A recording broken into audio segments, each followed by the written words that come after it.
Hello guys, in today's video I'm going to show you how to fix Fortnite change priority access denied error. Now on search you want to write down a registry editor and open this up.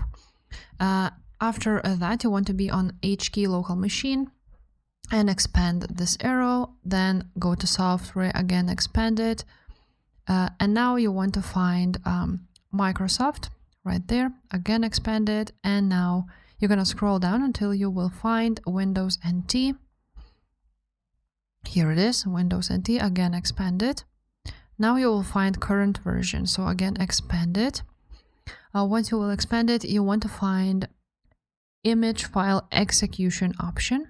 So here it is, again expand it, or you can just leave it like so.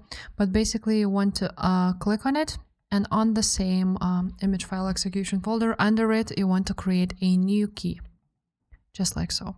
The new key will be called Fortnite client.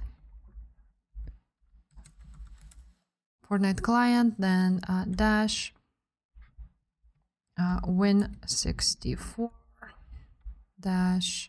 I'm gonna leave everything in the description below for you to copy, and .exe, shipping.exe.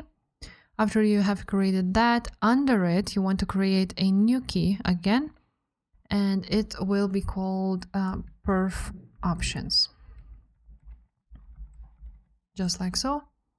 On the PerfOptions, you want to click on the white space there and create a new dword 32-bit value.